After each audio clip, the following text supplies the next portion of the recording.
Mitos atau fakta? Mitos atau fakta? Selamat datang di mitos atau fakta. Silakan komen. Komen. Mitos atau fakta? Kali ini kita akan membawakan sebuah cerita yang tersebar di tengah-tengah masyarakat.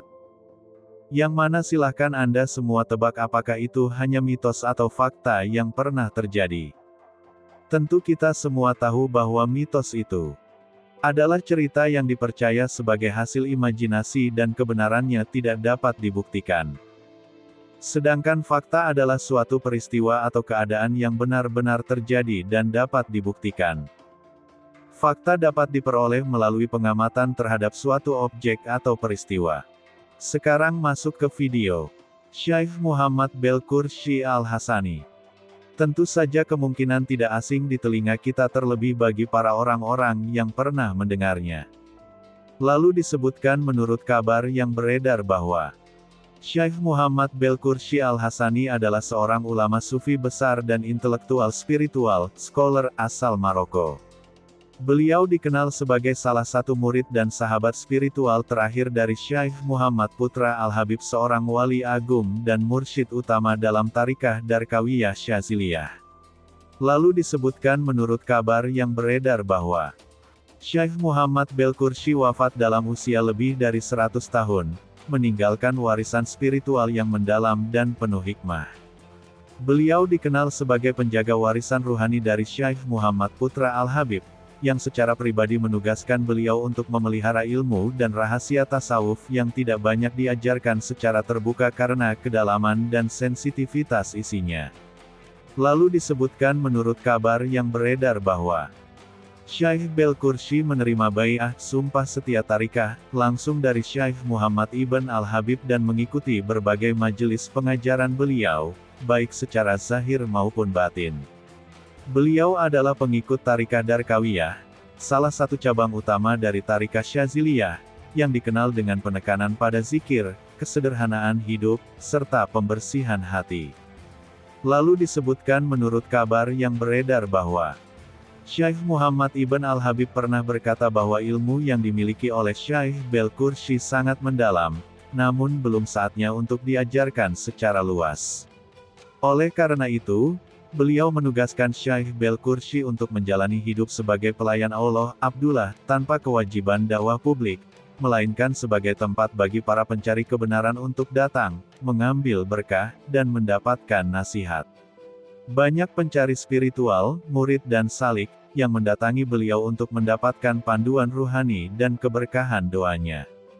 Lalu disebutkan menurut kabar yang beredar bahwa pengetahuan tanpa diajarkan, banyak murid melaporkan bahwa Syekh Belkur Shi memiliki pemahaman mendalam tentang ilmu tafsir, hadis, dan hakikat tasawuf tanpa pernah diketahui secara publik belajar secara formal di lembaga akademik. Ia dikenal mengoreksi bacaan murid atau menyampaikan penjelasan atas pertanyaan yang belum diajukan, seolah-olah ia membaca hati orang yang datang kepadanya. Lalu disebutkan menurut kabar yang beredar bahwa disebutkan oleh murid-muridnya bahwa Syekh selalu mengetahui waktu salat secara tepat tanpa menggunakan jam atau pengingat azan, bahkan ketika berada di tempat terpencil atau saat bepergian.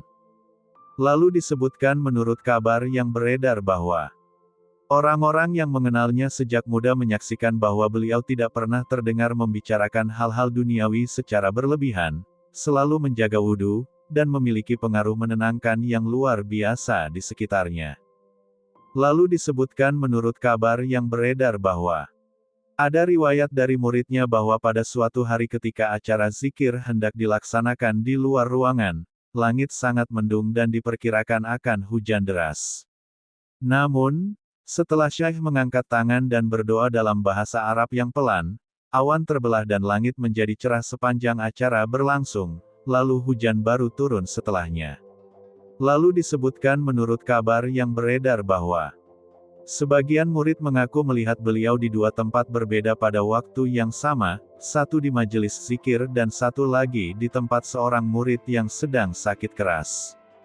Peristiwa ini menjadi pembicaraan dalam lingkaran tarikah dan dikuatkan oleh kesaksian yang konsisten.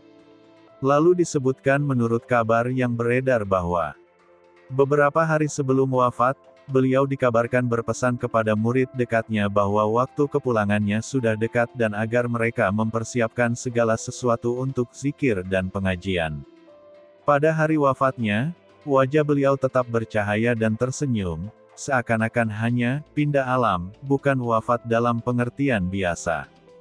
Lalu disebutkan menurut kabar yang beredar bahwa berikut ini adalah beberapa pandangan negatif atau kritik yang pernah diarahkan kepada Syekh Muhammad Belkur Sy Al-Hasani, rahimahullah, baik dari kalangan luar tarekat maupun dari sebagian orang yang tidak memahami pendekatan sufistik beliau. Kritik-kritik ini bukanlah hal yang baru dalam sejarah para wali, karena banyak tokoh sufi besar sepanjang sejarah juga menghadapi kesalahpahaman atau penolakan. Pandangan negatif terhadap Syekh Muhammad Belkur Sy Al-Hasani. 1. Tertutup dan tidak berdakwah terbuka.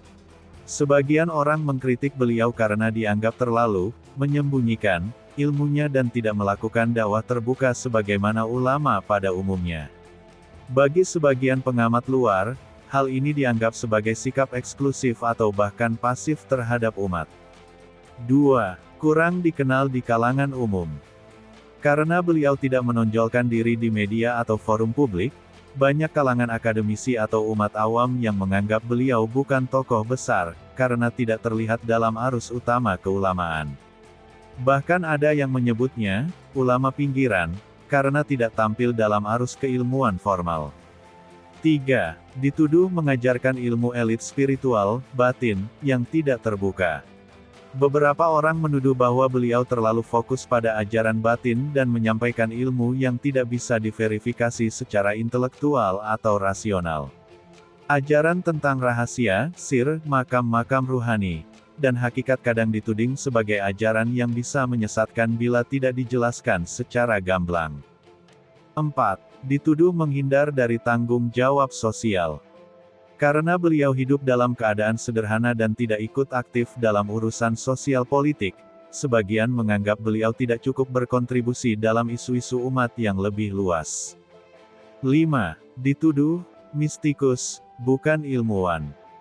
Sebagian kalangan modernis atau rasionalis menganggap beliau lebih sebagai mistikus daripada seorang scholar, karena banyak penjelasan dan nasihat beliau yang sangat simbolik, berbasis ilham, dan tidak selalu mengikuti logika akademik. Namun, pandangan negatif ini sebagian besar berasal dari ketidaktahuan terhadap metodologi tasawuf, atau dari orang-orang yang tidak memahami makam dan adab dalam dunia tarikah. Para murid dan pencari ruhani justru memandang bahwa ketidakterkenalan beliau di dunia adalah tanda ketersambungan dengan alam malakut, yaitu rahasia seorang wali yang tidak haus pengakuan. Lalu disebutkan menurut kabar yang beredar bahwa untuk melakukan perjalanan dari Jakarta ke Maroko, khususnya ke Casablanca, berikut adalah informasi rute dan opsi penerbangan yang dapat Anda pertimbangkan. A. Penerbangan dari Jakarta CGK ke Casablanca CMN. Saat ini, tidak ada penerbangan langsung dari Jakarta ke Casablanca. Namun, tersedia beberapa opsi penerbangan dengan 1 atau 2 kali transit melalui maskapai internasional. Turkish Airlines, transit di Istanbul. Qatar Airways, transit di Doha. Emirates, transit di Dubai. Etihad Airways, transit di Abu Dhabi. Saudia, transit di Jeddah atau Riyadh. Oman Air, transit di Muscat. Durasi total perjalanan biasanya berkisar antara 19 hingga 25 jam, tergantung pada maskapai dan waktu transit. B. Perkiraan harga tiket. Harga tiket bervariasi tergantung pada waktu pemesanan dan maskapai yang dipilih. Berikut adalah perkiraan harga. Satu arah, one way, mulai dari $342, sekitar Rp5.800.000 dengan maskapai seperti Oman Air. Pulang pergi, round trip, mulai dari $785, sekitar Rp12.500.000 dengan maskapai seperti Turkish Airlines atau Qatar Airways. Harga dapat berubah tergantung pada musim dan ketersediaan. Disarankan untuk memesan tiket beberapa bulan sebelumnya untuk mendapatkan harga terbaik. C. Menuju lokasi Syekh Muhammad Belkur Sy Al-Hasani. Setelah tiba di Bandara Internasional Mohammed kelima CMN, di Casablanca, Anda dapat melanjutkan perjalanan ke lokasi makam atau zawiyah Syekh Muhammad Belkur Sy Al-Hasani. Namun, informasi spesifik mengenai lokasi tersebut tidak tersedia dalam data yang saya miliki. Disarankan untuk menghubungi komunitas Tarekat Darkawiyah Syaziliyah di Maroko atau lembaga keagamaan setempat untuk mendapatkan informasi lebih lanjut mengenai lokasi dan akses ke tempat tersebut. D. Tips perjalanan. 1. Visa. Pastikan Anda memiliki visa yang sesuai untuk masuk ke Maroko. Warga negara Indonesia memerlukan visa untuk kunjungan ke Maroko. 2. Waktu terbaik, musim semi, Maret sampai Mei, dan musim gugur, September sampai November, adalah waktu yang nyaman untuk berkunjung, dengan cuaca yang bersahabat. 3. Transportasi lokal, di Maroko, tersedia berbagai opsi transportasi seperti taksi, kereta api, dan bus untuk perjalanan antar kota. Bagaimana menurut Anda semua? Apakah cerita di atas adalah mitos dan cerita sebelum tidur atau memang fakta? Silahkan tulis di kolom komentar. Note, kami bertanya kepada Anda yang mendengar dan melihat video ini. Tidur, tidur, tidur, tidur. Ayo kita tidur. Gimana menurut Anda semua? Apakah itu mitos atau fakta? Jika mitos, silakan tulis di kolom komentar. Dan jika fakta, silakan tulis di kolom komentar. Karena kita tahu bahwasanya mitos itu adalah cerita yang dipercaya sebagai hasil imajinasi dan kebenarannya tidak dapat dibuktikan. Sedangkan fakta adalah suatu peristiwa atau keadaan yang benar-benar terjadi dan dapat dibuktikan. Nah, jadi bagaimana menurut Anda semua? Apakah ini mitos atau fakta? Silakan tulis di kolom komentar.